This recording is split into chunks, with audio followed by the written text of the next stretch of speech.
आप सभी जानते हैं करंट अफेयर हमें क्यों पढ़ना चाहिए, क्योंकि करंट अफेयर का कॉम्पिटिटिव एग्जाम को क्वालिफाई करने में इंपॉर्टेंट रोल होता है। दूसरा, हम एक भारतीय नागरिक हैं और भारतीय नागरिक एक जागरूक भारतीय नागरिक हैं।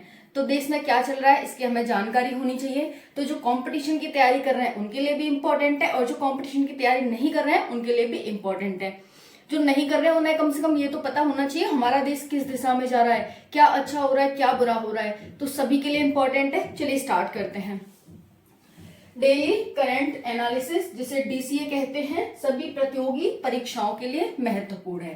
क्लियर फ्रेंड्स, इसमें आपको PIB, the Hindu, Indian express, daily, मतलब मैं डेली इस बात को बोलती हूँ तो डेली की तरह आपको यही मिलेगा। क्लियर, जो एग्जाम पॉइंट ऑफ व्यू से इंपॉर्टेंट होता है। एग्जाम में क्वेश्चन यहीं से पूछे जाते हैं। आज 11 मई 2023 है।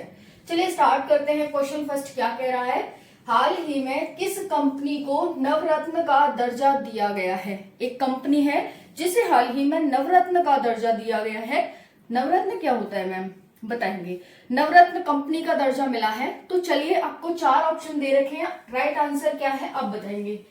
ऑप्शन ए है रेल विकास निगम लिमिटेड, जिसे RVNL कहते हैं। रेल विकास निगमित लिमिटेड, जिसे RVNL कहते हैं इसे भी। रेल विकास सुपर लिमिटेड, जिसे RVSL कहते हैं। और डी है नोटा, यानी नॉन ऑफ द अबव। तो इसका राइट आंसर क्या है फ्रेंड्स, जो इसका राइट आंसर हो जाएगा, हाल ही में किस कंपनी को नवरत्न कंपनी का दर्जा दिया गया है। तो इसका जो राइट आंसर है वो हो जाएगा ऑप्शन नंबर ए। अब देखो क्या डिफरेंस था, यहाँ पर रेल विकास निगम लिमिटेड, यहाँ पर निगमित कर दिया था। तो निगम और निगमित में तो बहुत डिफरेंस है। वैसे यहाँ पर सुपर कर दिया था। तो हमारा जो राइट आंसर है वो RVNL है, लेकिन निगम है, यहाँ पर निगमित नहीं है। तो रेल विकास निगम लिमिटेड कंपनी को हाल ही में किसका दर्जा मिला है, इसको नवरत्न का दर्जा मिला है। चलिए अब बात करते हैं नेक्स्ट। देखो रत्न स्टेटस होता क्या है, क्योंकि रत्न पहले आपको रत्न समझ आएगा, तब रत्न के आपको प्रकार समझ आएंगे और फिर उसके बाद ही आप नवरत्न समझ पाओगे। क्लियर, तो हम रत्न देखते हैं क्या होता है।